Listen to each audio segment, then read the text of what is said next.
अब हम आते हैं चैप्टर 3 सी में। अब देखिए चैप्टर जो 3 सी है वो किस बारे में बात कर रहा है, तो वो बात कर रहा है प्राइमरी राइट्स ऑफ टेनेंट। ठीक है, प्राइमरी राइट्स ऑफ टेनेंट। अगर आपके पास बेयर एक्ट है, do open your bare act. ठीक है, क्योंकि ये बहुत ज्यादा बेनिफिट रहेगा आपको अगर आप अपने साथ बेयर एक्ट रखते हैं। उससे क्या होता है कि कोई भी परेशानी नहीं आती है, कोई भी ऐसा चांस नहीं रहता कि कोई गलती हो जाए। ठीक है, अब देखिए ये जो राइट्स हैं टेनेंट के, इसको हम जिस्ट से पढ़ेंगे जैसा जैसा इसमें लिखा है, क्योंकि जो कॉन्सेप्ट वाला पार्ट था वो मैंने आपको समझा दिया। अब देखिए सेक्शन 31 क्या बात कर रहा है। सेक्शन 31 बात कर रहा है राइट टू रेजिडेंशियल हाउस। ठीक है, आवास गृह का अधिकार। तो देखिए अब इसका जो जिस्ट है सेक्शन 31 का मैं बता देती हूँ कि जो टेनेंट है उनके पास राइट होगा। ठीक है, जो काश्तकार है, ठीक है, या फिर जो कौन है, एक और वर्ड यूज होता है टेनेंट्स के लिए। ठीक है, तो जो tenant has right to get residential site free of cost in आबादी area of village where he holds land. ठीक है, तो काश्तकार जो है टेनेंट है उनको गांव की आबादी वाले जो क्षेत्र में क्या होगा मुफ्त आवासीय भूमि का अधिकार है। ठीक है, टेनेंट है, लैंड तो उसके पास है, लैंड पे तो वो खेती कर रहा है, रहेगा कहाँ, तो रहने के लिए ये बोला गया कि उसको फ्री ऑफ कॉस्ट आबादी एरिया जो है विलेज का, वहां पर रेजिडेंशियल साइट, ठीक है, उसका राइट मिलेगा। वेयर ही होल्ड्स लैंड, ठीक है, जहां पर उसकी लैंड है। If tenant holds land in more than one village he can choose only one village. अगर बहुत सारी होल्डिंग है उसकी, बेसिकली मतलब बहुत ज्यादा बहुत अलग अलग गांव में उसकी जमीनें हैं जहां पर वो टेनेंट लैंड को यूज कर रहा है, तो उस केस में उसको किस विलेज में मिलेगा, तो कहा कि कोई भी एक विलेज वो चूज कर ले। ठीक है, कि उसको कहां पर रहना है। उसके बाद if tenant has no house he must apply to tehsildar. अब ये कहता है सेक्शन कि अब रहने का तो अधिकार है टेनेंट के पास, रेजिडेंशियल जो साइट है तो वहां पे फ्री ऑफ कॉस्ट आबादी वाले एरिया में वो जाके रह सकता है किसान। लेकिन अब क्वेश्चन ये है कि उसके पास घर ही नहीं है, तो घर नहीं है तो वो क्या करेगा, तहसीलदार के पास अप्लाई कर देगा। ठीक है, इसका प्रोविजन सेकंड है सेक्शन 31 का। Provided further that he shall have to make application to the Tehsildar if he has no residential house for allotment of a suitable site for the purpose, कि मुझे एक suitable site जो है allot की जाए। और इसका जो प्रोविजो है वो क्या कह रहा है, residential house includes cattle shed storage seeds fodder implements and tank lines. तो आवास में क्या क्या इंक्लूड किया गया है, क्योंकि इसका एक्सप्लेनेशन जो है सेक्शन 31 का, सेक्शन 31 बड़ा सेक्शन है, तो अगर आप सेक्शन 31 की एक्सप्लेनेशन देखेंगे तो उसमें बताया गया है कि रेजिडेंशियल हाउस के अंदर क्या क्या इंक्लूड होगा। तो रेजिडेंशियल हाउस के अंदर क्या क्या इंक्लूड हो रहा है, कैटल को भी हम मतलब पशुशाला हो गया, बीज चारा भंडारण उपकरण और टाका भूमि सब आवास में ही शामिल है। एग्जाम्पल जैसे कि राम है, टेनेंट है, ठीक है, दो विलेजेस में ए एंड बी। अब उसके पास क्या राइट है कि वो free residential land in only one village, इधर ए और बी, तो ए और बी के किसी भी रेजिडेंशियल जो लैंड है वहां पर फ्री में रह सकता है एक ही जगह। If he has no house he must apply to tehsildar. तीन चीजें याद रखो, 31 का जो सबसेक्शन 1 है, तीन चीजें याद करो। पहली बात की गई कि उसको आबादी वाले एरिया में रहने का अधिकार है, दूसरा फ्री ऑफ कॉस्ट रहने का अधिकार है, तीसरा घर नहीं तो तहसीलदार को अप्लाई कर दो। और एक्सप्लेनेशन इंपॉर्टेंट है कि रेजिडेंशियल हाउस में क्या क्या इंक्लूड है। ठीक है, फिर इसका MCQ, if tenant has land in many villages he can choose, तो एक ही चूज कर सकता है। ठीक है, बाकी ऐसा भी क्वेश्चन बन सकता है कि अगर घर नहीं है तो कहाँ अप्लाई करेगा, तहसीलदार के पास।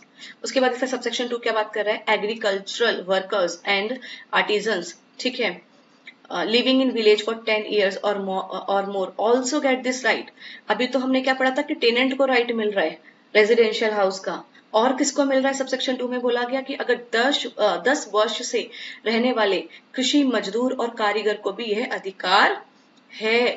ठीक है, अगर कोई एग्रीकल्चर वर्कर है और कोई आर्टिसन है और 10 साल से उस विलेज में रह रहा है या 10 साल से ज्यादा, तो उसको भी राइट मिल जाएगा। Agricultural worker means person working in field but not tenant. Agriculture worker का मतलब यहाँ पर क्या है तो बता दिया गया। एग्रीकल्चर वर्कर का जो मतलब होगा वह व्यक्ति जो खेत में काम करता है लेकिन टेनेंट नहीं है, क्योंकि अगर टेनेंट है फिर तो उसको वैसे भी डायरेक्टली राइट मिल रहा है सबसेक्शन 1 के अंदर रेजिडेंशियल हाउस का। तो बोला कि भाई जो एग्रीकल्चरल वर्कर है उसका मतलब वो हो गया कि जो व्यक्ति खेत में काम कर रहा है लेकिन टेनेंट नहीं है, तो उनको भी राइट मिल रहा है। आर्टिजन्स इंक्लूड्स, अब बताया गया कि जो कारीगर है, जो आर्टिजन्स है, तो उनमें कौन कौन शामिल है, तो कहा गया जो लोहार है हम उसको भी आर्टिजन्स मानेंगे, आर्टिजन मानेंगे। जो बढ़ई है, ठीक है, मोची है, कुम्हार है, बुनकर है, ठीक है, तो ब्लैक स्मिथ है, कारपेंटर है, कॉबलर है, पॉटर है, वीवर है, ये सब कौन माने जाएंगे, ये आर्टिजन्स माने जाएंगे। इसका सबसेक्शन 2 है, वहां पर इसकी जो एक्सप्लेनेशन है आप देखेंगे तो वहां लिखा है कि एग्रीकल्चरल वर्कर का मतलब क्या है और आर्टिसन का मतलब क्या है, तो वो मैंने आपको बता दिया। अब एमसीक्यू, मिनिमम कितने साल रिक्वायर्ड है, तो कितने साल है अभी हमने पढ़ा, मिनिमम 10 साल। ये जो 10 साल वाला जो कॉन्सेप्ट है सबसेक्शन 2 में, उसको अंडरलाइन कर लेना बोल्ड लेटर्स में, और सबसेक्शन 2 के आगे फिर आप क्या करना 10 इयर्स भी लिख देना ताकि कोई आगे प्रॉब्लम ना हो, याद रहे चीजें, ठीक है। साथ के साथ उस जो भी आपके सबसेक्शन के सामने जो भी की पॉइंट है उसको आपको लिखते जाना है। मैं आपको दिखा देती हूँ, जैसे मैंने लिखा है, जैसे 10 इयर्स का कॉन्सेप्ट था तो मैंने 10 इयर्स लिख दिया, ये तहसीलदार को अप्लाई किया है तो तहसीलदार लिख दिया। आप भी अपने नोट्स साथ के साथ बनाते जाओ ताकि जब हम एक साथ रैपिड रिवीजन करेंगे तो हमें फटाफट मतलब ज्यादा टाइम नहीं लगेगा, जल्दी से कंप्लीट कर लेंगे। उसके बाद हमारा सेक्शन 32 आता है। सेक्शन 31 में इतना ही है, इससे ज्यादा क्वेश्चन नहीं बनेंगे। उसके बाद है हमारा सेक्शन 32। सेक्शन 32 के बाद करता है राइट टू रिटन लीज, ठीक है, एंड काउंटर पार्ट्स, लिखित पट्टे और उसके प्रतिलेख का अधिकार। अब देखिए ये सेक्शन क्या कहता है। इस सेक्शन में सिंपल सी बात की गई है कि every tenant has right to receive return lease from land holder. अगर कोई टेनेंट है, टेनेंट का तो मतलब यही हो गया ना कि उसने लीज पे ली है कोई लैंड, तो अगर जब टेनेंट लीज पर ले रहा है कोई लैंड होल्डर से, तो उसके पास राइट है कि वो इसको रिटर्न में रिसीव करे, वो उसको रिटर्न में रिसीव करे, ठीक है। और फिर क्या है इसमें, और कि जो लीज है वो must be in prescribed form with required details, ठीक है। तो जो भी लीज है उसकी आपको पूरी डिटेल लिखनी पड़ेगी। एग्जाम्पल, मोहन जो टेनेंट है बट लैंडलॉर्ड ने तो उसको रिटर्न लीज दी ही नहीं, तो मोहन अब डिमांड कर सकता है कि आप मुझे प्रॉपर रिटर्न लीज दीजिए। तो lease is given by land holder. देखो जब आप दूसरे माइनर लॉस पढ़ेंगे राजस्थान के, उसमें लीज अलग है, उसमें लीज आप एक्वायर भी अलग पर्सन से कर रहे हैं। लेकिन जब हम राजस्थान टेनेंसी एक्ट पढ़ रहे हैं तो यहाँ पर जो टेनेंट है वो लीज जो लेगा वो लैंड होल्डर से लेगा। तो अभी आप जितने भी पॉइंट्स पढ़ेंगे हम सिर्फ राजस्थान टेनेंसी एक्ट 1955 के कॉन्टेक्स्ट में पढ़ रहे हैं, ठीक है। ऐसा नहीं है कि कोई भी क्वेश्चन आए और आपको लगेगा कि लैंड होल्डर से ही हमें लीज को लेना है, ऐसा नहीं है, ठीक है। उसके बाद इसका सबसेक्शन 2 क्या बात करता है, land holder can take counterpart copy from tenant. जैसे कि कोई लीज है, ठीक है, वो उसका एक काउंटर पार्ट भी है, और वो जो काउंटर, जैसे लीज 2 डॉक्यूमेंट पे बनी, एक तो जो लैंड होल्डर ने लिखित में दी थी वो तो लीज थी, और उसका एक काउंटर पार्ट है जो टेनेंट के पास है। बेसिकली वो टेनेंट ने बनाया है उसका काउंटर पार्ट, मतलब उसी डॉक्यूमेंट से अगर कोई फर्दर आगे कुछ डिटेल्स है और वो दूसरे डॉक्यूमेंट में, तो वो काउंटर पार्ट हो गया उसका, क्योंकि वो टेनेंट के पास है। अब लैंड होल्डर के पास भी राइट है कि वो जो है काउंटर पार्ट जो है उसकी कॉपी टेनेंट से ले सकता है, ठीक है। उसके जो काउंटर पार्ट है उसकी कॉपी किससे ले सकता है, टेनेंट से ले सकता है। Upon delivering or tendering to a tenant such lease as mentioned in subsection 1, the land holder shall be entitled to receive from the tenant a counterpart, ठीक है, काउंटर पार्ट देयर ऑफ। तो आप इसके सामने counter part को bold letters में लिख लीजिए कि ये लैंडलॉर्ड का क्या है, राइट है एक्वायर करने का, और जो उसका सबसेक्शन 1 है उसमें टेनेंट का राइट है, सबसेक्शन 2 में लैंडलॉर्ड का राइट है। After giving lease to tenant, landlord takes signed copy from tenant as proof. हाँ, तो वो उसका एग्जैक्टली जब उसने लीज, रिटर्न लीज उसको मिल गई है, ठीक है, अब रिटर्न लीज मिल गई तो अब उसके पास भी तो, लैंड होल्डर के पास भी तो कोई प्रूफ होना चाहिए ना कि जो मैंने इसको रिटर्न लीज दे दी है, तो अब उससे वो साइन करवा के, ठीक है, उसकी जो काउंटर पार्ट की कॉपी है वो अपने पास ले लेगा। देखो, जब हम इंडियन एविडेंस एक्ट पढ़ते हैं, भारतीय साक्ष्य अधिनियम पढ़ते हैं, तो उसमें काउंटर पार्ट का मतलब ये भी होता है ना कि जब उस डॉक्यूमेंट को एक्सटेंड किया जा रहा है और वो दूसरा पर्सन है जो उसके बारे में किसी भी पर्टिकुलर चीज के बारे में लिख रहा है, तो वो काउंटर पार्ट है, ठीक है, तो ये भी है। दूसरा यहाँ पर इसका मतलब ये भी है कि जब उस रिटर्न लीज लिखी गई, टेनेंट को दे दी गई, टेनेंट ने साइन कर दिया, अब उस जो काउंटर पार्ट की कॉपी है वो लैंडलॉर्ड खुद ले लेगा, ठीक है, कंफ्यूज नहीं होना। उसके बाद काउंटर पार्ट कौन लेता है? काउंटर पार्ट लेता है लैंड होल्डर। इसका सबसेक्शन 3 क्या बोल रहा है? If lease or counterpart is not given, suit can be file. अब जो लीज है, रिटर्न लीज, वो आप लैंड होल्डर जो है नहीं दे रहा है, या फिर जो काउंटर पार्ट है वो टेनेंट नहीं दे रहा है लैंड होल्डर को, तो इनके पास क्या राइट है कि वो सूट फाइल कर सकते हैं? बिल्कुल कर सकते हैं। If a lease or counterpart is not received by the person entitled to receive it under this section, he may bring a suit for obtaining such lease or counterpart, ठीक है, तो इसका मतलब suit file भी किया जा सकता है, ठीक है। लिखो इस सबसेक्शन 3 के सामने, सूट फाइल करने का राइट भी है दोनों के पास। तो रेमेडी क्या है कि अगर आपको पट्टा नहीं मिल रहा है तो उस पर क्या कर सकते हैं आप? सूट फाइल कर सकते हैं, एफआईआर कर सकते हैं, नहीं कर सकते। फिर सेक्शन 33 हमारा, attestation of lease in lieu of registration, मतलब रजिस्ट्रेशन की बजाय आपने क्या किया, जो पट्टा है उसको अनुप्रमाणन कर लिया, ठीक है, अनुप्रमाणन करवा लिया, रजिस्टर नहीं कराया, रजिस्ट्रेशन की बजाय आपने उस पट्टे का अनुप्रमाणन कर लिया, अटेस्टेशन ऑफ लीज।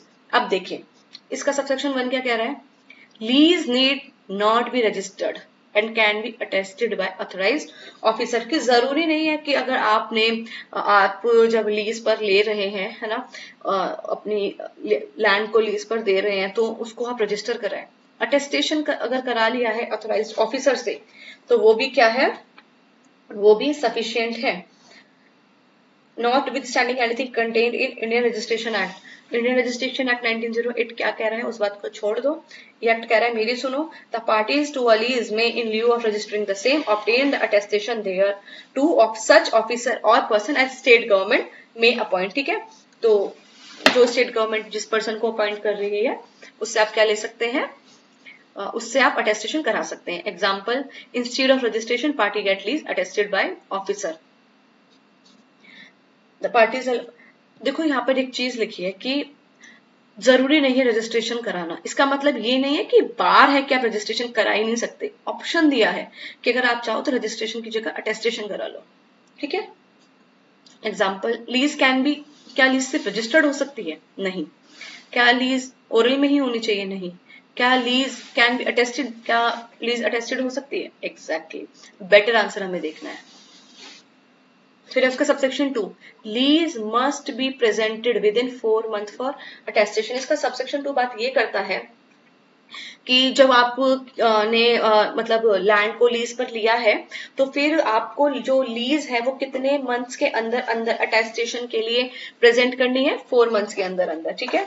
तो इसके सबसेक्शन 2 के सामने आप लिख लीजिए 4 मंथ्स, ठीक है। ये जो प्रोविजो है ना उसके अंदर लिखा है सच ऑफिसर पर्सन में आफ्टर, फिर वो इंक्वायरी करेगा वो person as may be prescribe, फिर अटेस्ट कर देगा इंस्ट्रूमेंट ऑफ लीज को इन द प्रिस्क्राइब्ड मैनर। और इसका जो प्रोविजो कह रहा है that no such instrument shall be accepted for the attestation unless presented within 4 months from its execution. तो 4 महीने के अंदर अंदर आपको क्या करना है, अपनी लीज को अटेस्ट करा लेना है, ठीक है। और जो ऑफिसर है वो इंक्वायरी करेगा, ठीक है। ये सबसेक्शन 2 में लिखा है।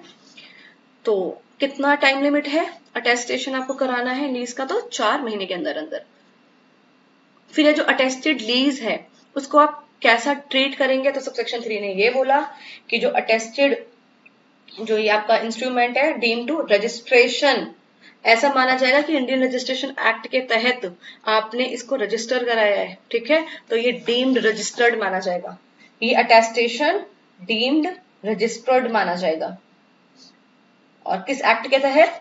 Of the Indian registration act 1908, ठीक है, क्योंकि ये जो एक्ट हम पढ़ रहे हैं राजस्थान टेनेंसी एक्ट, ये तो एक लोकल लॉ है और Indian registration act central act है, तो ये तो ज्यादा मतलब इसकी ऑथेंटिसिटी हो गई ना। फिर है attested lease equals to registration.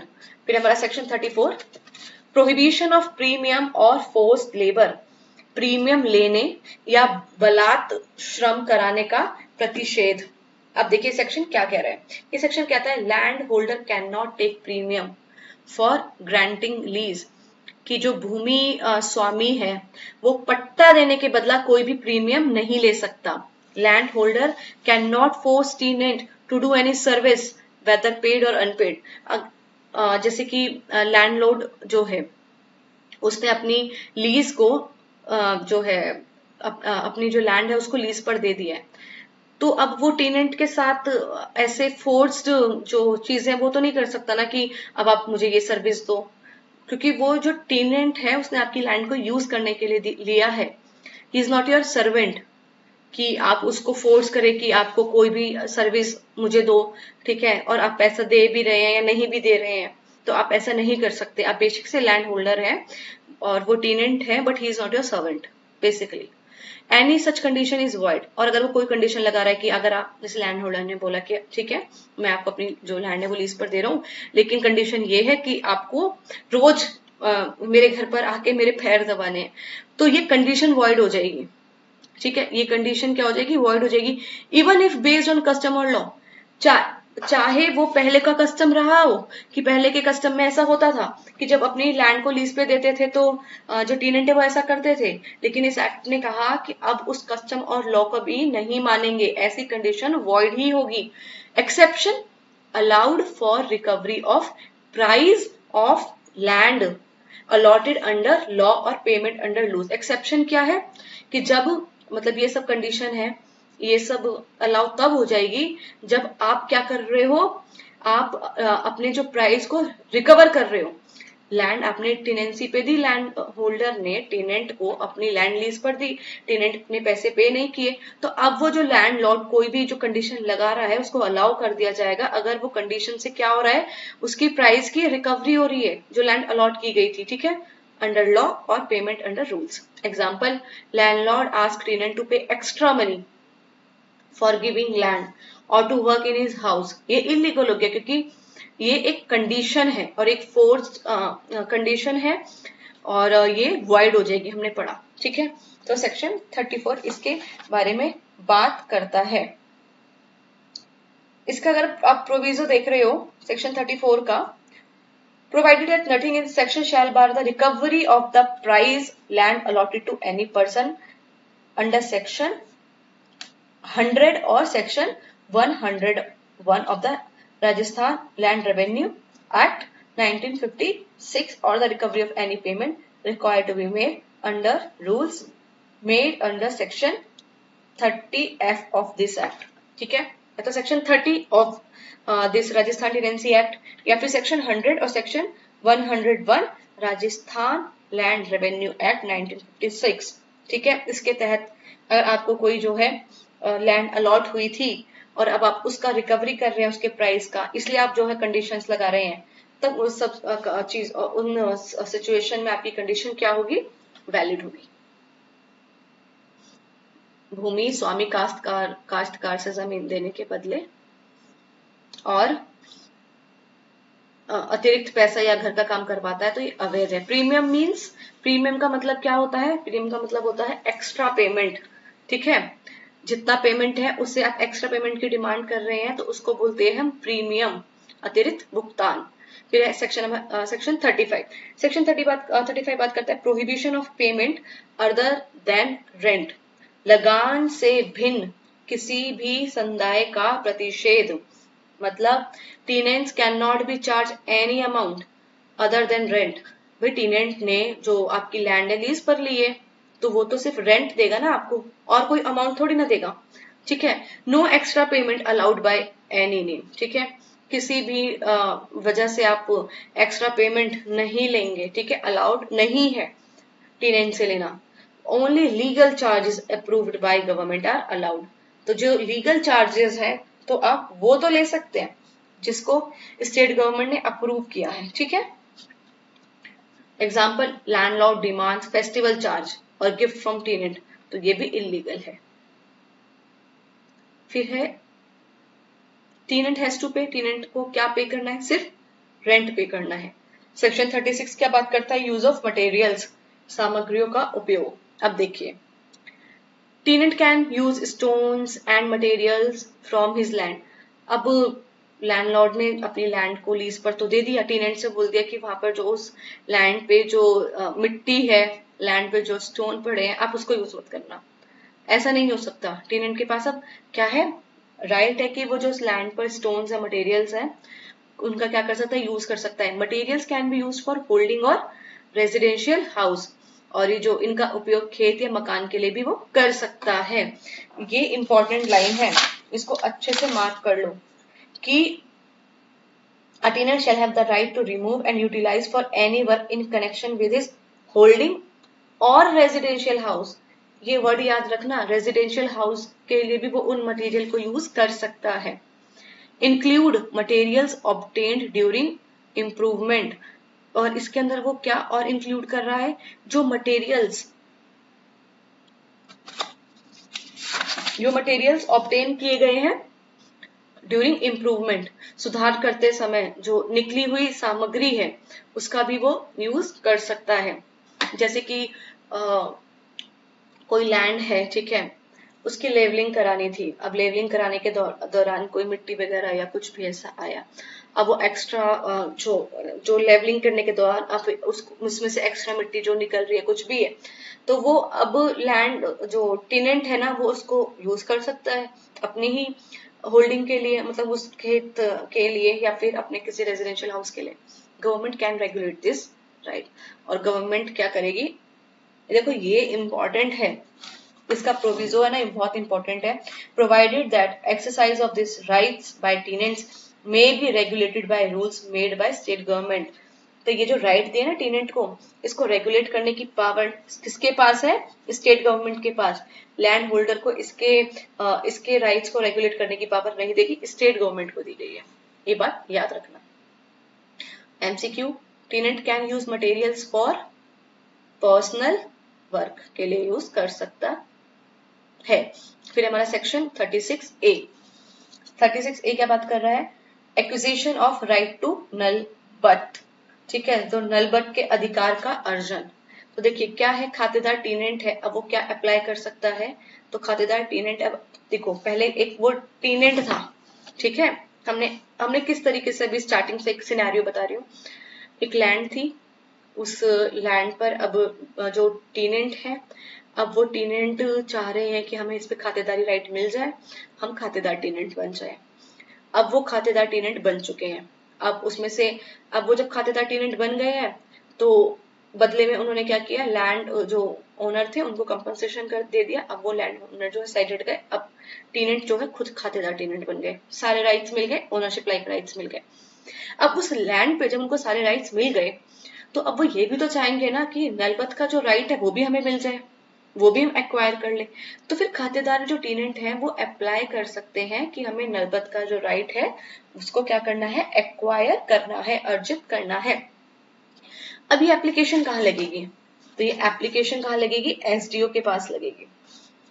ये एप्लीकेशन कहाँ लगेगी, एसडीओ के पास लगेगी।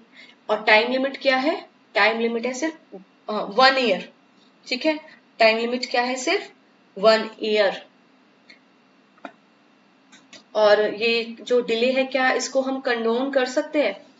आपने पढ़ा होगा ना लिमिटेशन एक्ट 1963 में, कंडोनेशन ऑफ डिले, कि एक लिमिटेशन के अंदर अंदर आपको सूट फाइल करना है, और इन केस अगर आपने नहीं किया तो उसमें कंडोनेशन, सूट पे तो अप्लाई नहीं होता, बेसिकली एप्लीकेशन और अपील पर अप्लाई होता है कंडोनेशन ऑफ डिले। तो आपको कॉन्डोनेशन ऑफ डिले मिल सकता है अगर सफिशिएंट रीजन है। सेम बात यहाँ की गई है। वैसे तो आपको अप्लाई करना है 1 साल के अंदर अंदर नलबत का राइट एक्वायर करने के लिए, और इनकेस अगर आप 1 साल के अंदर नहीं कर पा सकते हैं तो उस डिले को कंडोन किया जा सकता है। ठीक है, example, tenants apply to SDO get right to take water charges from well. अब टेनेंट ने क्या कर दिया, अप्लाई कर दिया एसडीओ के पास कि अब उसको ये अधिकार मिल जाए कि जो वाटर चार्जेस जो कुएं से मिलते हैं उसको, अब वो राइट इसको मिल जाए। ठीक है, काश्तकार कुएं से पानी के उपयोग का अधिकार पाने के लिए आवेदन कर सकता है।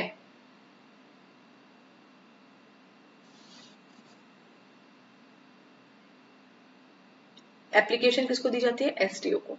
फिर इसका 36 जो ए है, इसका क्लॉज 2 क्या बात कर रहा है, क्लॉज 2 क्या बात कर रहा है कि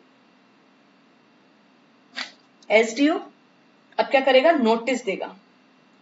ठीक है, जो जिसके पास नलबत का राइट है अब उसको नोटिस देगा कि देखो ऐसे ऐसे एप्लीकेशन फाइल की है टेनेंट ने, वो इस राइट को एक्वायर करना चाहता है।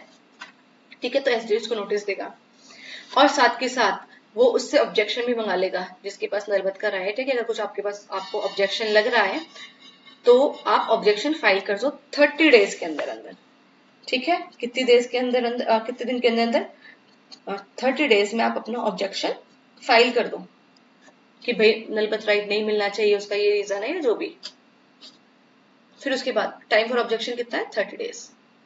फिर इसका subsection 3, person must submit claim for compensation. अब जिससे आप नलबत का राइट एक्वायर कर रहे हैं टेनेंट, बदले में उसको कुछ तो देंगे।